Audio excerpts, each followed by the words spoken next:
The unseen threat. The world had always been at peace. People went about their daily lives, working, studying, and laughing with their families, unaware of the danger that was quietly approaching. It began with a strange signal, one that no one could explain. It was a day like any other when the first sign came through. The satellite network, a system designed to track weather patterns, solar flares, and other space anomalies, picked up something unusual. At first, the scientists at the Global Space Research Center thought it was just a glitch, maybe a comet or a passing asteroid. But when the signal remained steady and unchanging, they started to worry. The signal was not natural. It came from deep space, far beyond the reaches of the known universe. It was a coded message, a message that no human technology could translate. It was as if something, or someone, was trying to communicate with Earth. But what could it be? And why now? At first, the news wasn't taken seriously. People believed it was just a trick of technology. After all, humans had been receiving strange signals from space for years. It was common to see headlines about mysterious radio waves or unexplained bursts of energy, but nothing ever came of them. Scientists shrugged it off, and the world moved on. But then the disappearances began. It started in small, isolated areas. A man would vanish without a trace. A child would be lost in the middle of a busy street. At first, the authorities thought it was just a coincidence. But as the days passed, the number of missing people grew. And it wasn't just people who disappeared.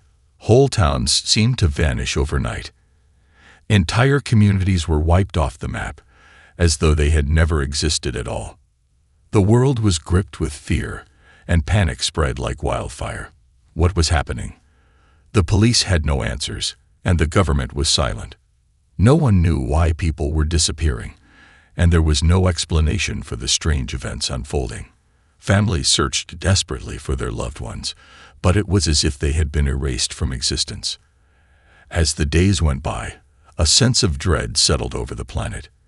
The signal from space grew stronger, and it was clear now that it wasn't just a random message. It was something much more intentional.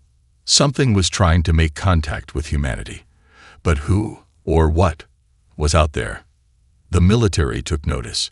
Nations across the globe began to strengthen their defenses. Soldiers were deployed, and weapons were put on high alert. Yet, despite their preparations, no one knew what they were preparing for. The air was thick with tension, but nothing seemed to happen.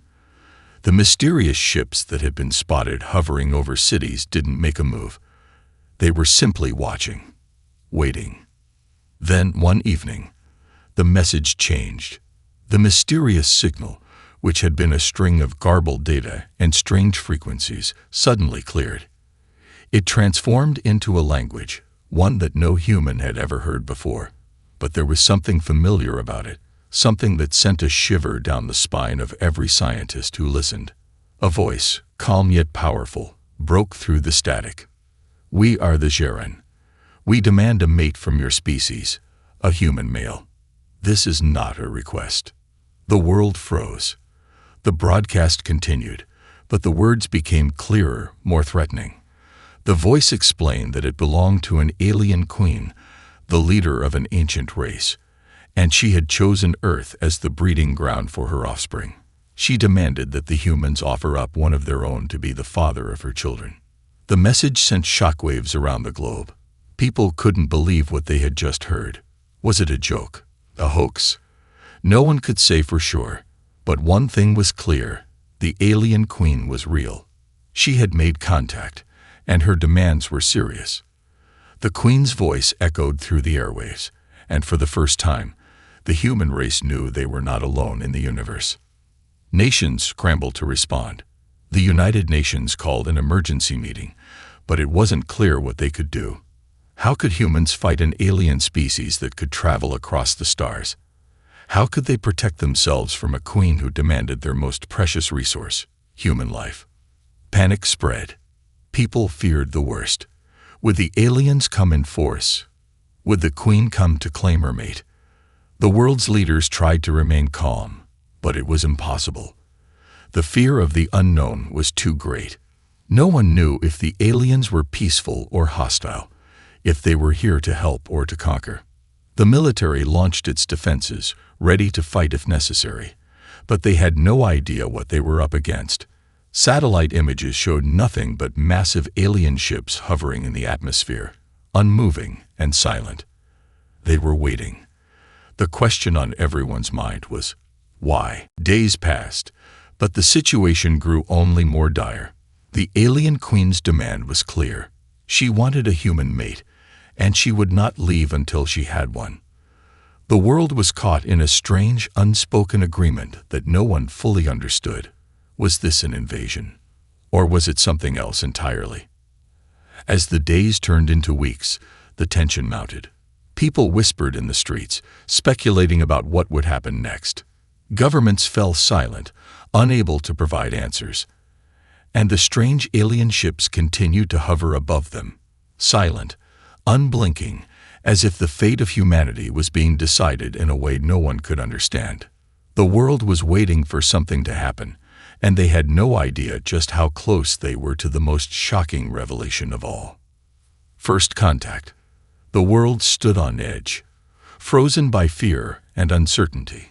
The alien queen's demand echoed across every news channel, every screen, every radio frequency. There was no mistaking her words. She wanted a human male to be the father of her offspring. It was not a request. It was a demand. Governments scrambled for a response. The United Nations held emergency meetings, but the leaders of the world were divided. Some believed negotiation was the only way forward. What choice did they have against an advanced alien species? Others argued that giving in to the Queen's demand would set a dangerous precedent. Today, she asked for one human. Tomorrow, what if she asked for more? The question no one dared to voice was the one burning in everyone's mind. What would happen if they refused? The silent ships. The alien ships still hovered over Earth's major cities.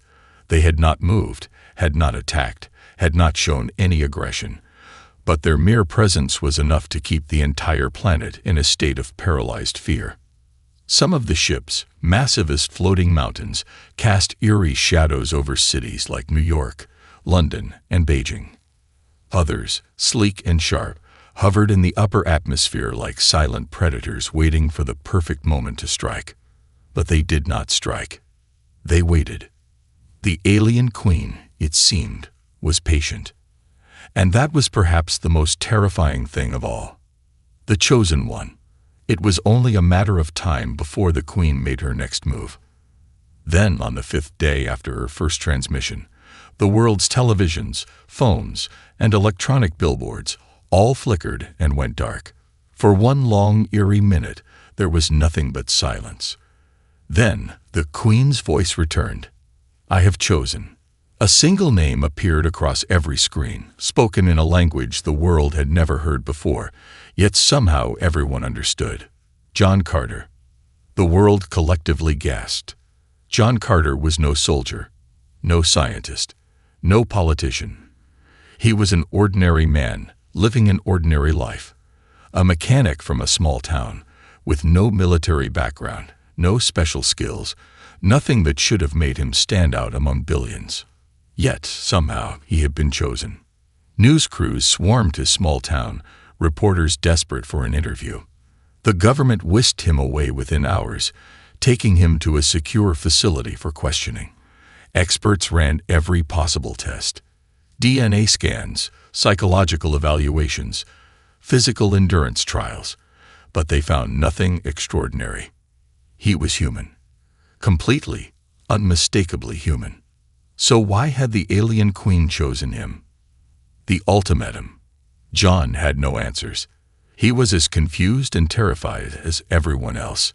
But before he could make sense of anything, another transmission came. "Send him to me, within 3 days, or suffer the consequences." The message was clear. The queen had waited long enough. If her demand was not met, Earth would pay the price. The world erupted into chaos. Protests broke out in every major city. Some people demanded that John be handed over to the aliens immediately. If it meant saving the planet, what choice did they have? Others believed humanity should fight, that they couldn't let an alien species dictate their fate. John himself was given no say in the matter. He was locked away in a government facility, surrounded by armed guards, while scientists and world leaders debated what to do with him. But John wasn't stupid. He knew, deep down, that they would send him. They had no other choice. The meeting. On the third and final day of the Queen's ultimatum, the decision was made. John Carter would be sent to the aliens. He was given a formal send-off, though it felt more like a funeral. Dressed in a simple jumpsuit, he was led to the launch site under heavy guard. A ship had arrived for him, one that was not human-made. The alien vessel was sleek and dark, its surface shifting like liquid metal. It hovered a few feet off the ground, completely silent, except for the soft hum of energy surrounding it. As John stepped forward, the entire world watched. Then, for the first time, they saw her. The alien queen appeared before him, stepping out of the vessel with an eerie grace. She was tall, towering over the humans around her, her form both terrifying and beautiful. Her skin shimmered like dark opal, her eyes glowing with an unnatural light. She did not speak. She simply extended her hand toward John. And he, with no other choice, took it. Departure. As soon as their hands touched, the alien ship came to life. A beam of light enveloped them both, lifting them into the air.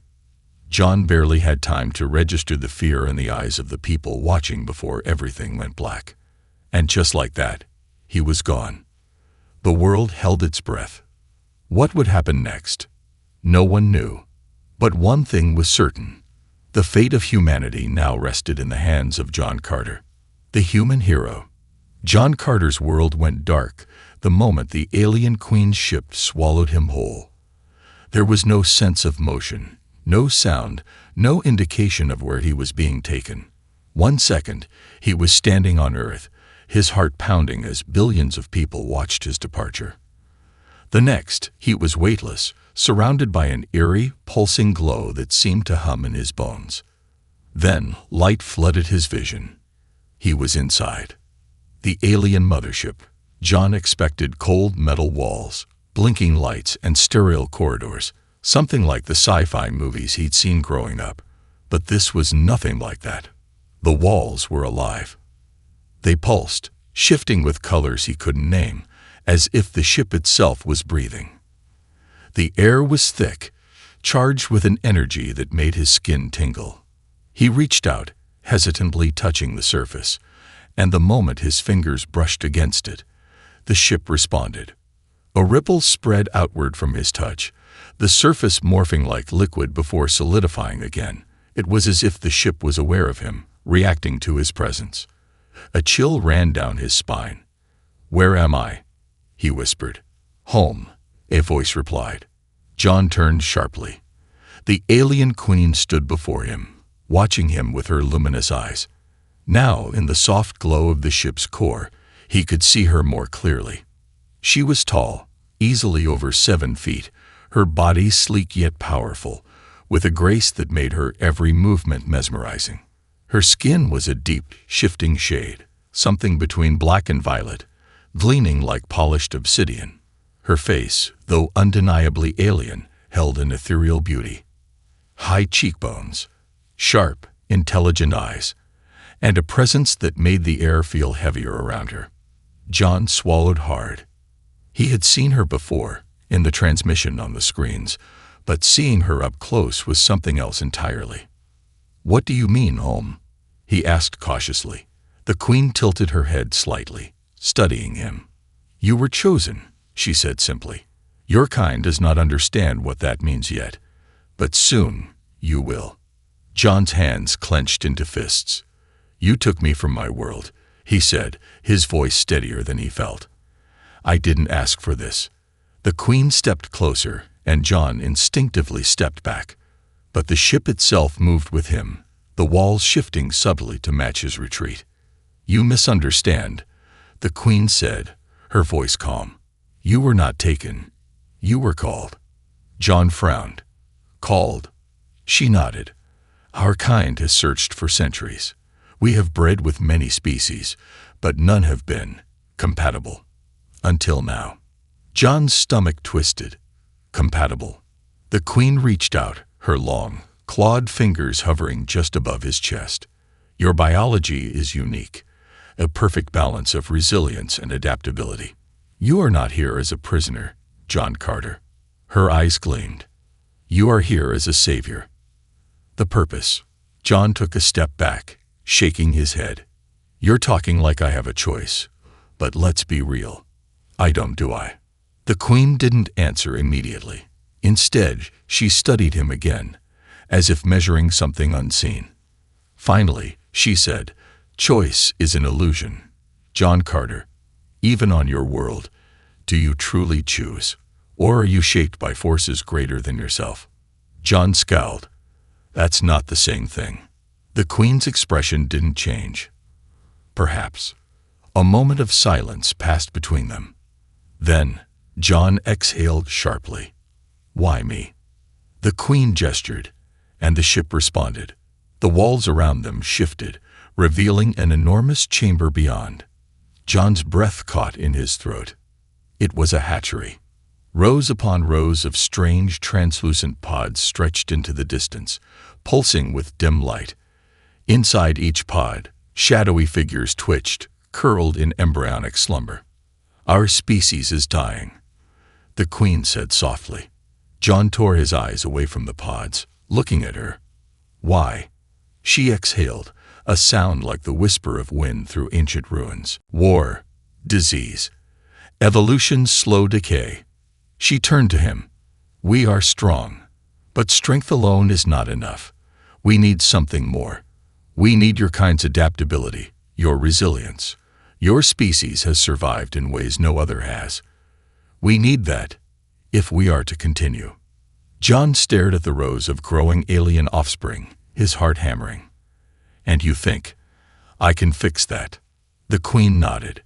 Not just you. Others will follow. But you are the first. The trial. John clenched his jaw. And if I refuse? The Queen was silent for a long moment. Then she smiled. A slow, knowing smile that sent a shiver down John's spine.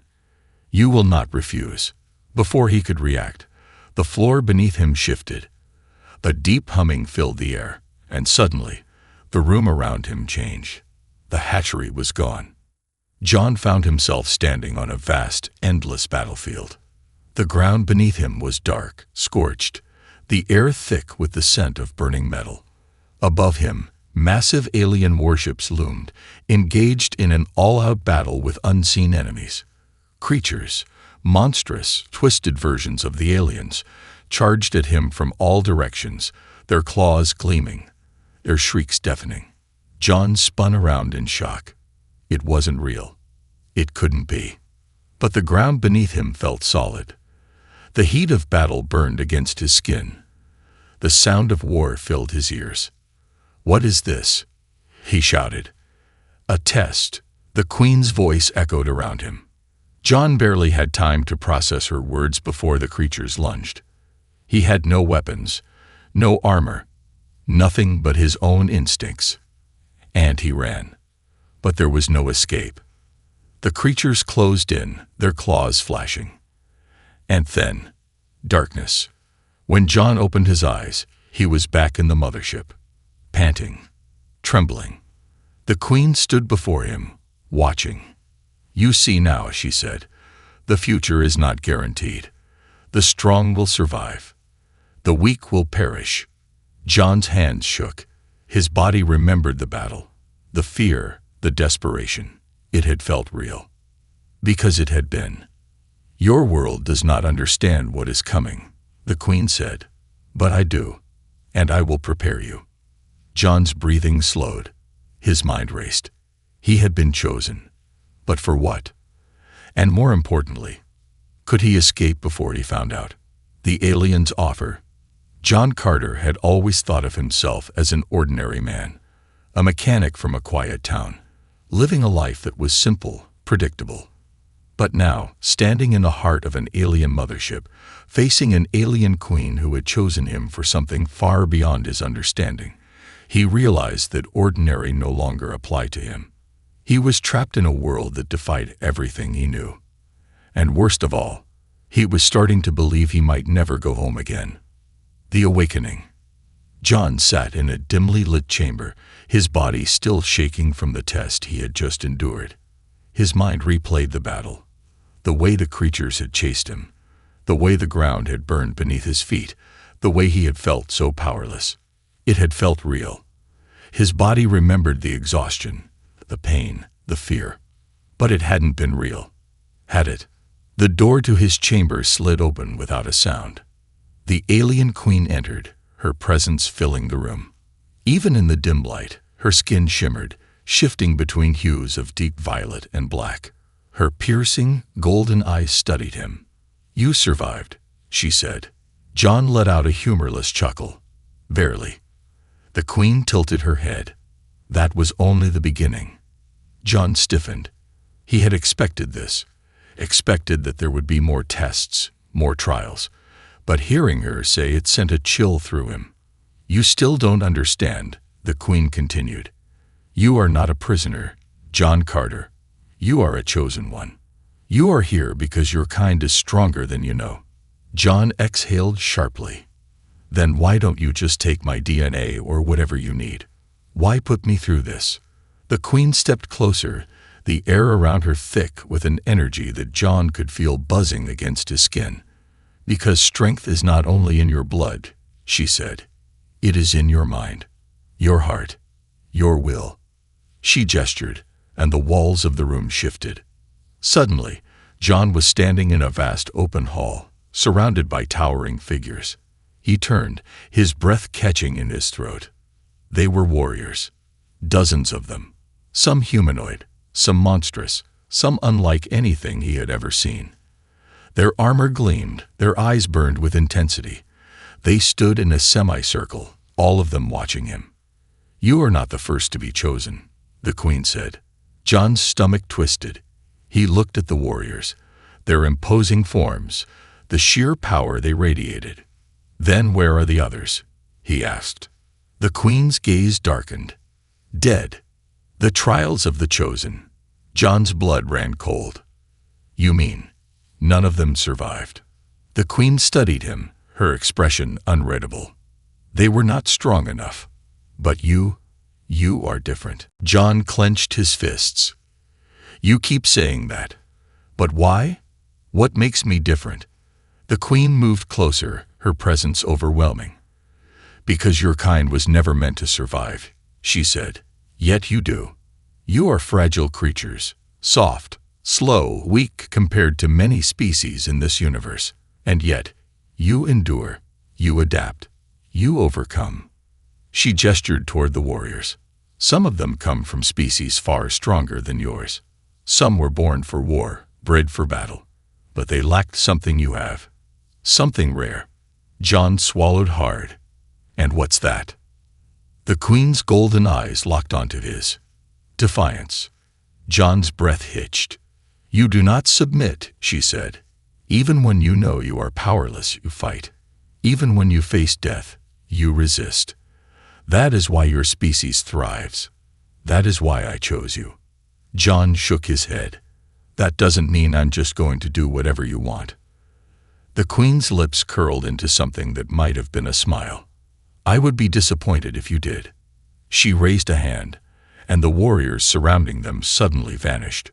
John blinked. The hall was empty.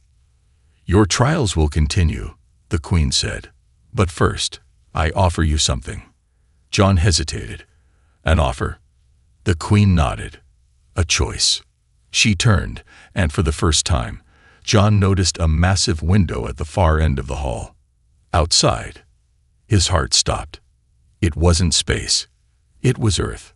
The planet hovered below them, vast and beautiful, glowing against the darkness of space. His home. So close, yet impossibly far. The queen's voice was softer now. "I can send you back." John's breath caught. "What?" The queen turned to him. "You do not have to stay," she said. "If you wish, I will return you to your world. No harm will come to your people. You will forget this place, forget me, forget everything that has happened." John's mind raced. This was what he wanted, wasn't it? To go home. To be safe. But then, he looked back at the earth, and something nagged at him. "This is a test," he said, his voice barely above a whisper. The Queen's expression didn't change. John clenched his jaw. "You wouldn't just let me go." The Queen stepped closer. "I do not lie, John Carter. If you choose to leave, I will honor that choice." John's heart pounded. He could go back, forget this nightmare, live his life as if none of this had ever happened. Or he could stay.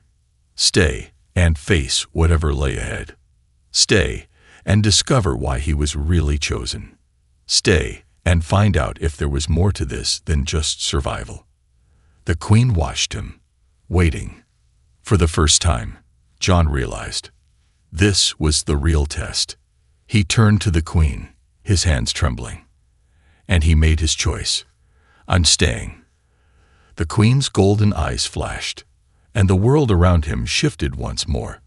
What comes next? John Carter had made his decision. He would face the trials ahead. He would uncover the truth. He would prove to himself and to the Queen that humanity was more than just another species in the cosmos. But as he stepped forward into the unknown, he had one final thought. Had he just made the biggest mistake of his life? The test. John Carter had made his choice.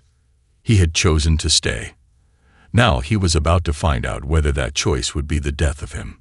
The alien Queen watched him with those piercing golden eyes, unblinking as the vast chamber around them shifted once more. John felt a strange pressure against his skin, like an unseen force pressing down on him. The floor beneath his feet rippled, turning from solid metal into something that felt like living stone. The walls of the room stretched outward, the ceiling disappearing into an endless void. He was no longer in a simple chamber. He was in an arena, the circle of trials. John's instincts screamed at him to run. Every muscle in his body tensed, ready for a fight he didn't understand yet. But the Queen raised a single hand, and everything went silent. Around the arena, they appeared. More of the Queen's warriors. They emerged from the shifting walls, stepping forward in absolute, synchronized unity. There were 6 of them. 6 massive, battle-hardened beings, each towering over John, their armor glistening under the dim alien light. John barely reached their chests. His throat tightened. "I am going to die here." "These are my champions," the Queen said, her voice echoing through the vast space. "Each one a master of their own world. They have conquered battles across the stars. They are unmatched in combat." She turned her glowing gaze to him. "You must defeat them." John felt his heart stop. "Excuse me." The Queen did not blink. "This is the test. You must fight. You must win." John let out a sharp laugh, unable to help himself. "That's insane. I'm just a guy. I fix engines. I'm not a fighter." One of the warriors stepped forward, his armor clicking as he moved. His skin was jet black, his eyes glowing with a predatory light. He carried no weapons. He was the weapon. "This is not a test of skill," the Queen said. "It is a test of will." John swallowed. "I don't even know how to fight." The Queen stepped closer, and for the first time, he saw something almost human in her gaze. "You will learn." The first challenger. The moment the Queen spoke, the first warrior lunged.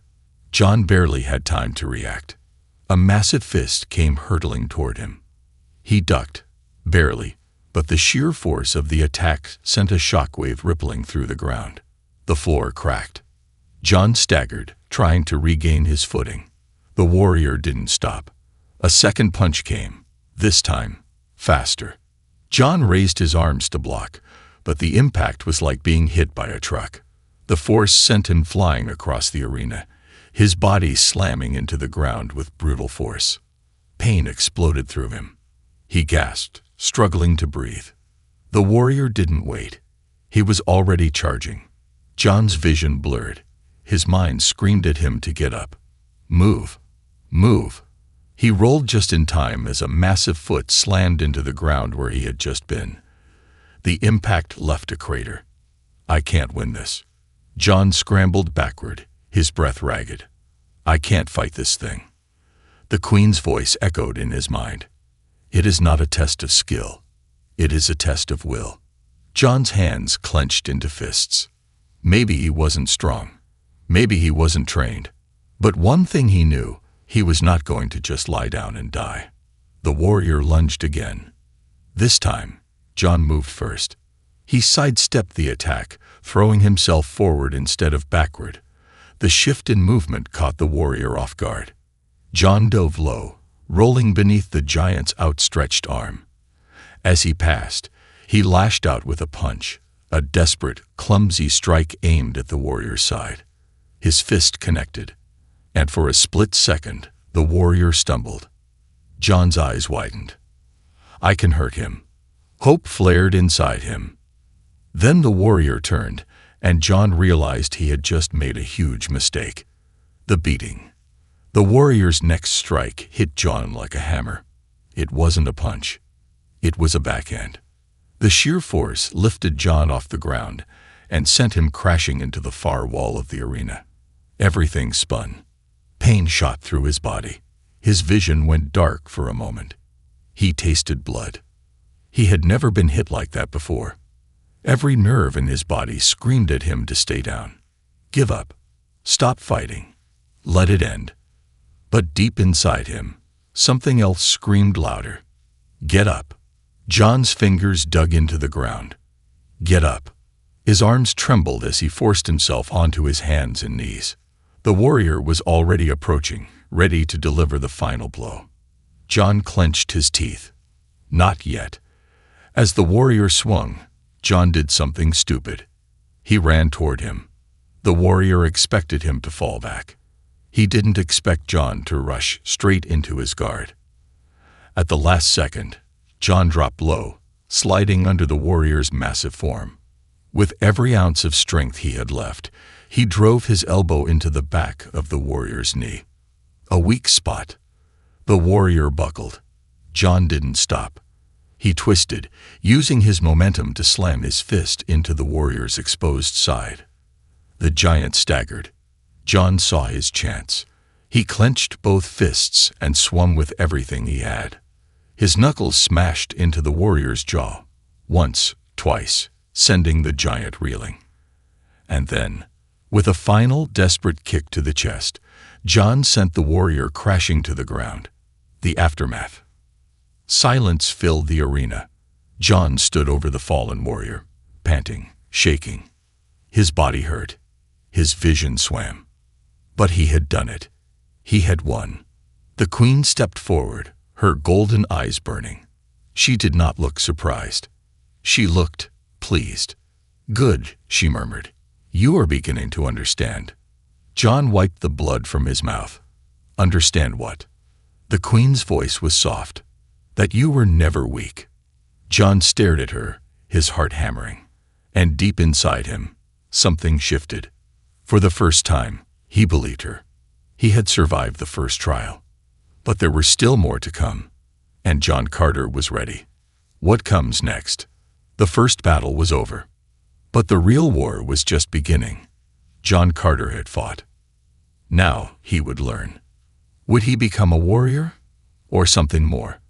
One thing was certain. He was no longer just an ordinary man. He was becoming something else, and the universe had no idea what was coming. Betrayal. John Carter was no longer the man he had been when he first stepped onto the alien mothership.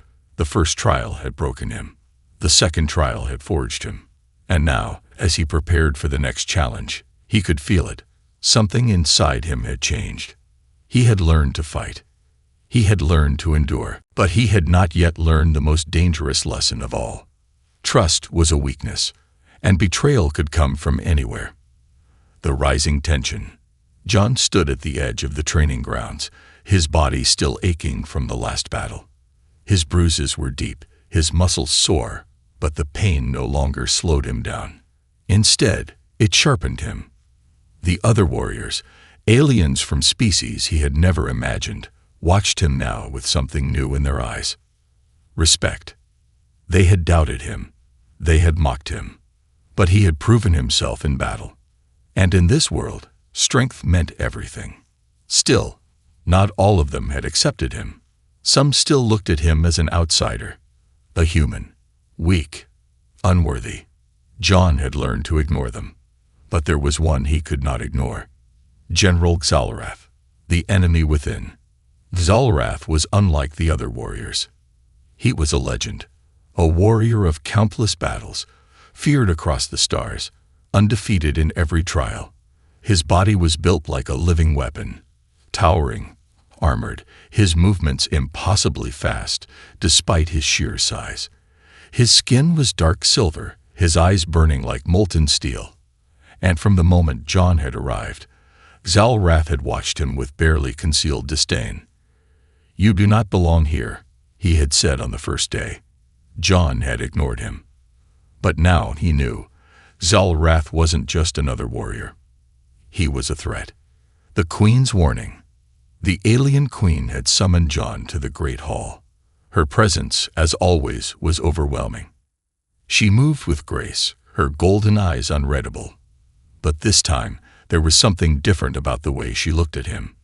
"You are improving," she said, "but you are still blind." John frowned. Blind to what? The Queen's gaze darkened. "There are those who would see you fail." John stiffened.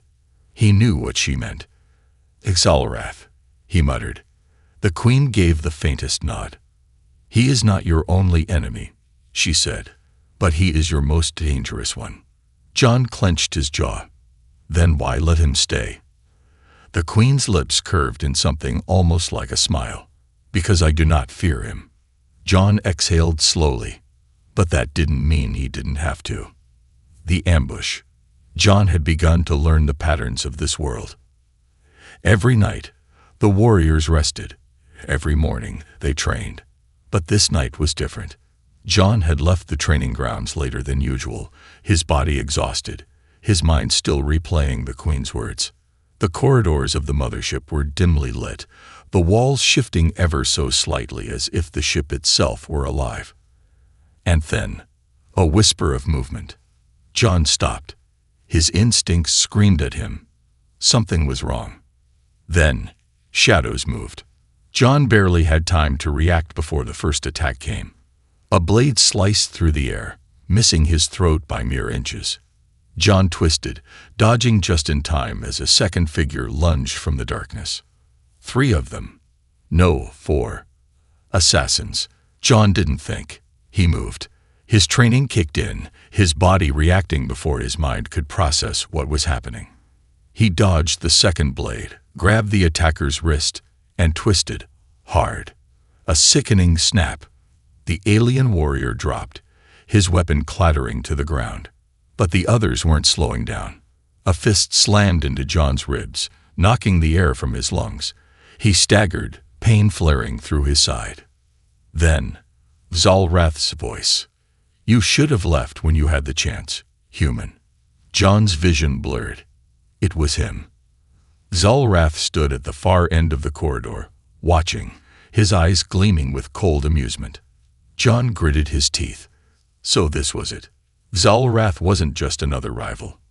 He had planned this. The fight for survival. The assassins closed in, their movements sharp, deadly. John had no weapon. They had 4. His odds were bad. But John didn't care. If they thought he was weak, they were about to learn the truth. The first assassin struck. John caught the blade mid-swing, twisting the attacker's arm and using their own momentum against them. The warrior crashed into the wall with a grunt. The second came from behind. John spun, grabbing the fallen warrior's blade and slashing upward. The second assassin staggered back, clutching his wounded arm. 2 down. The third hesitated. John didn't give him time to rethink. He lunged first, tackling the warrior and slamming his elbow into the side of his head. The warrior dropped instantly. John turned, breathing hard. Only one left. Zalarath. The general smiled. I underestimated you, he admitted. But that ends now.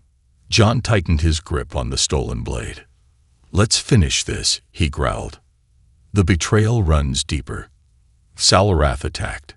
John barely managed to block the first strike. The force rattled his bones. Zalarath was fast, faster than John had ever seen. A second strike. John dodged. A third, not fast enough. Zalarath's claws slashed across John's shoulder, tearing into his skin. Pain flared. John dropped to one knee, panting. Zalarath towered over him, his blade raised. This is where you die, he said. John braced himself. But then, a voice. Enough.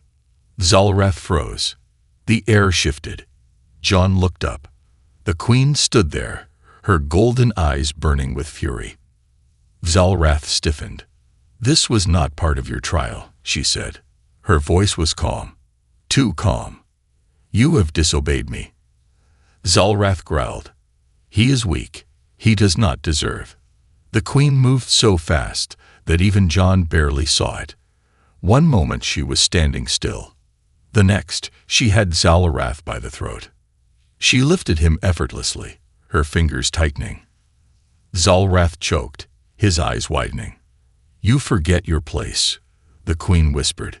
Then, she dropped him. Zalarath collapsed, coughing. The queen turned to John. You have passed the true test, she said. John blinked. What? The queen smiled.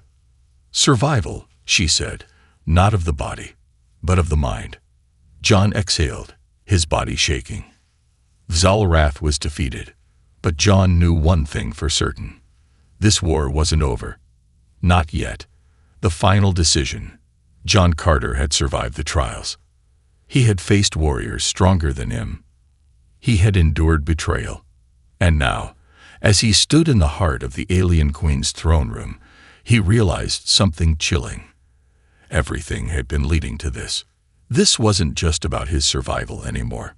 This was about the fate of humanity itself. The throne of shadows. The alien queen stood before him, watching with her piercing golden eyes. The room was vast, larger than any chamber John had seen before. The walls pulsed with a strange, living energy, shifting like liquid metal. The ceiling stretched impossibly high, disappearing into a black void filled with glowing symbols that pulsed like stars. The air hummed with power. John had been brought here alone. No warriors, no guards, just him and her. The queen stepped forward, her presence overwhelming. You have proven yourself, she said. John's fists clenched. Proven what? The queen's gaze never wavered. That you are worthy. John exhaled slowly. He had heard those words before. But now, they felt different. More dangerous. The queen lifted her hand, and the room shifted. A massive holographic display emerged from the walls, spreading out in a vast circle around them. John's breath caught in his throat. It was a map of the galaxy. And at the center of it, Earth. The truth revealed. John's stomach tightened. What is this? The queen gestured, and the map zoomed in on Earth. Strange red markings pulsed across the planet's surface. These, the queen said, are the forces already watching your world. John felt a chill crawl up his spine.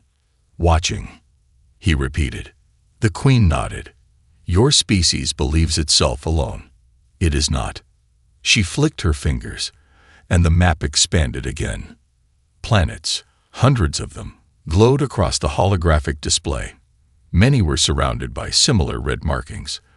These worlds were like yours, the queen said softly. John swallowed hard. What happened to them? The queen turned to him, and for the first time, he saw something in her expression that terrified him. Regret. They fell, she said, one by one. John's heartbeat thundered in his ears. To what? The Queen's voice was barely a whisper. To the ones coming for you. John's breath hitched. This was it. The truth. It was never about just him. It was never about just the trials. It was about Earth. The coming war. John stared at the map, his mind racing. His world, his home, was already marked. Targeted. How long? He asked, his voice barely above a whisper. The Queen didn't answer immediately. Then, they are already on their way. John froze. No. Not in years. Not in decades. Now. Earth wasn't just in danger. It was out of time. John's mind reeled. He had been thrown into this nightmare, forced to fight for his own survival. But now he saw the full picture. He wasn't here to save himself. He was here to save Earth. And there was only one way to do that. The Queen's final offer. The Queen stepped closer, and for the first time, John didn't step back. There is only one way to stop what is coming, she said. John's jaw tightened. How? The Queen's golden eyes glowed. You must become more than human. John stiffened. What do you mean? The Queen lifted her hand, and suddenly, the air around them shifted. The walls pulsed. The energy in the room thickened. And John felt something change inside him. A surge of power, unlike anything he had ever felt, coursed through his veins. He gasped, staggering back. His vision blurred. His skin tingled. What? What is this? He gasped. The Queen's voice was calm. A gift, she said. John looked at his hands, and for a brief moment, he saw light flickering beneath his skin. He felt stronger, faster, different. What? What did you do to me? The Queen's expression was unreadable. I have given you the first step, she said. A fraction of what you could become. John's mind raced. His body felt supercharged, alive with energy he didn't understand. And then, he understood. This was her price. This was her plan. She hadn't just chosen him to be a mate. She had chosen him to be a weapon. To be the first of a new kind. A fusion of human and alien. Something strong enough to fight the war that was coming. John's fists clenched. This was the final choice. The final decision. John looked at the Queen, his chest heaving. You want me to lead them, don't you? The Queen's eyes burned. Yes. John exhaled sharply. If he refused, Earth would be defenseless. If he accepted, he would never be the same again. He would become something else. A warrior. A leader. Maybe even a monster. John clenched his jaw. For so long, he had wanted to go home. But now he saw the truth. There was no home to go back to. Not unless he fought for it. He took a deep breath. And then, he stepped forward. I'll do it, he said. I'll fight. The Queen smiled, and the universe shifted around him. Epilogue. The rise of the human champion. John Carter had made his choice. He would become something more. Something new. The first of a new breed. The war for Earth had begun, and John Carter would be its first defender.